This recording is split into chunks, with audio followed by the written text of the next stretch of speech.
Audio Jungle.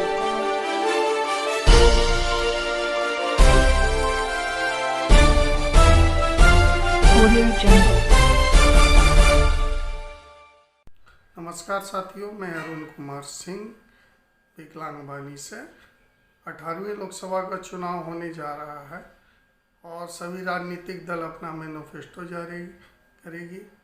उन manifesto में क्या विकलांग व्यक्ति के मुद्दे शामिल होते हैं या होने चाहिए, इस पर हम सामाजिक कार्यकर्ता जो विकलांगता के मुद्दे पर हमेशा आवाज़ उठाते रहते हैं, रमेश कुमार शर्मा जी से आज हम आगे बातचीत करेंगे।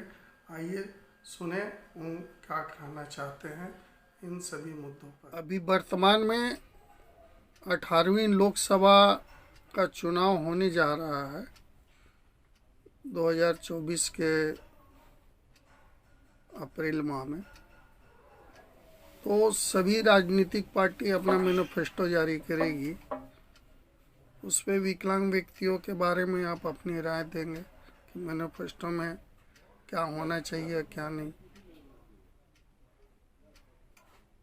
देखिए अरुण जी, ऐसा है कि मैं कई वर्षों से वोट डालता आया हूँ और मैं खुशी खुशी वोट डालता भी हूँ। और हमारे नेतागण जो भी एजेंडा बनाते हैं उसमें हमारे देश से, समाज से, लोगों का सुविधा की बात करते हैं। लेकिन जहाँ तक बात होती है दिव्यांगों का, तो दिव्यांग जन के बारे में लोग इग्नोर कर देते हैं, क्योंकि दिव्यांग जन जो हैं वो अल्पसंख्यक हैं, उनकी वोट का वैल्यू नहीं दिया जाता है। ये बहुत ही गलत बात है। इस देश में सबको समान अधिकार दिया है, तो उनकी भी बहुत सारी समस्या है। दिव्यांगजन का रोजगार की समस्या है, उनके भरण पोषण का समस्या है। तो इस पर जो भी हमारे नेतागण हैं उनको विचार जरूर करना चाहिए और एजेंडा में उसको शामिल करना चाहिए, तभी दिव्यांगजन का भला होगा और दिव्यांगजन हर्षोल्लास के साथ इसमें भागीदारी लेंगे। लेकिन बहुत सारे दल हैं, पार्टियां हैं, कुछ घोषणाएं कर भी देती हैं, लेकिन उस पर उनका जो इम्प्लीमेंट होना चाहिए था वो नहीं होता है, जिसके चलते आज भी दिव्यांगजन समस्याओं से ग्रसित हैं और आज भी उनको न अच्छी एजुकेशन मिल पाती है, न अच्छा रोजगार मिल पाता है, न वो अपने परिवार को अच्छा से कुछ कर पाते हैं और हमेशा वो मानसिक तौर पर भी ग्रसित रहते हैं और परिवार में भी उनको हीन भावना से देखी जाती है कि ये क्या करेगा।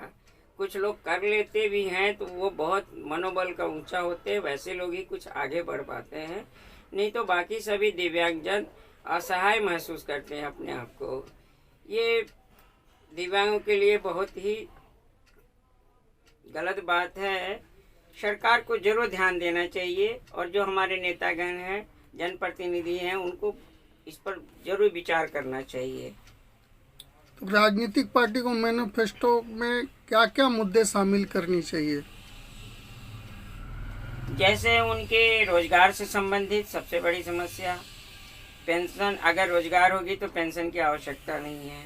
अगर आप पेंशन देते हैं तो इतनी पेंशन बढ़ाए दे उनको कि जिससे उनका परिवार का भरण पोषण हो सके। एक छोटी 1000 रुपये का अमाउंट देते हैं, उससे उनका क्या भला होगा सर? आप देखेंगे कि आज एक नेतागण का पेमेंट कितना है, हमारे राजनीतिक दल का पेमेंट कितना है, उनको हर तरह की सुविधाएं हैं।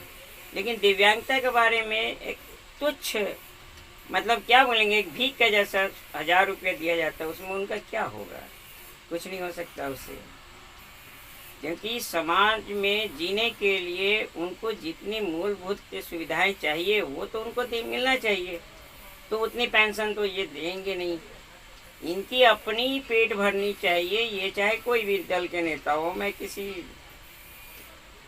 अन्य मतलब ऐसे दल पर मैं किसी पर आरोप प्रत्यारोप नहीं करूँगा, क्योंकि सभी दल खड़े होते हैं, सभी लोग जीतते हारते हैं, बहुत लोग आते जाते रहते हैं।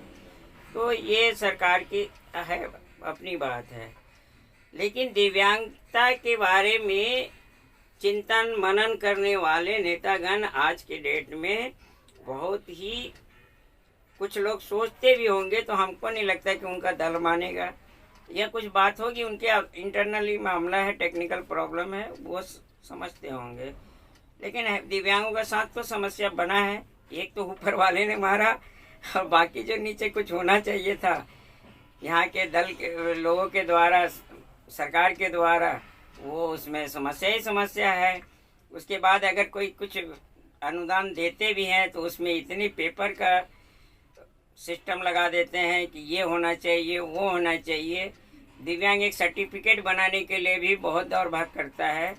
उनके माता पिता डेली का वो उपार्जन करेंगे, अपनी डेली की दैनिक मजदूरी करने के बाद कि वो अपनी ड्यूटी नागा करके तब जाएंगे, वहाँ लाइन लगेंगे, उनकी सर्टिफिकेट बनाएंगे, उनकी समस्या को सुने, उसमें भी 2-4 बार दौड़ा देते हैं सिविल सर्जन लोग। ये सब बहुत सारी समस्याएं, ये वन टाइम में कोई काम नहीं होता है। ये है समस्या, रहेगा, ये ऐसा है, ये सिस्टम है। उसके बाद उनको हीन भावना से भी देखा जाता है, उनको अच्छी जगह नहीं दी जाती है बैठने के लिए, न उनको सम्मानित ढंग से बात किया जाता है। कभी कभी ऐसा भी होता है, कुछ दिव्यांगजन झाड़ सुन के भाग आते हैं। तो ऐसा है, ये इसमें नो डाउट हमने देखा है अपने नज़रों से। हाँ, कुछ संपन्न लोग हैं, परिवार से संपन्न हैं, दिव्यांगजन जिनके परिवार संपन्न है, तो वो उनकी व्यवस्था कर लेते हैं, कोई दिक्कत नहीं है। कुछ दिव्यांग एजुकेशन प्राप्त कर लिए हैं, बहुत कठिनाई से किए हैं, तो आज वो आगे बढ़ रहे हैं, उनको ऐसी कोई दिक्कत नहीं है।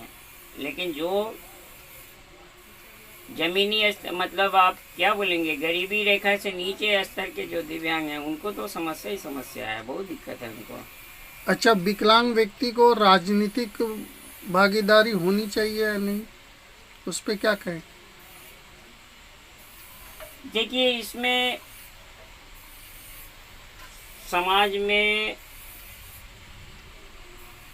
सभी वर्गों को शामिल करना चाहिए, ये किसी भी वर्ग से आते हों, और उनको आरक्षण के आधार पर चाहे जैसे भी उनको सीट दिया जाता है या उनको वो सम्मान दिया जाता है, उनको अवसर दिया जाता है। लेकिन दिव्यांगजन को भी ये अवसर जरूर मिलना चाहिए। हो सकती है वो अपना क्षमता जरूर दिखाएंगे।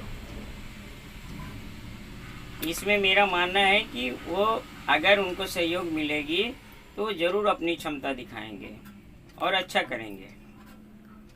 तो साथियों, हम विकलांग वाणी में अभी हमारे साथ रमेश कुमार शर्मा जी थे, और ये करीब 20 वर्षों से विकलांगता के क्षेत्र में विकलांग होते हुए भी विकलांगों को मदद करने का कार्य करते रहते हैं और विकलांगता के मुद्दे को हमेशा उठाते रहते हैं।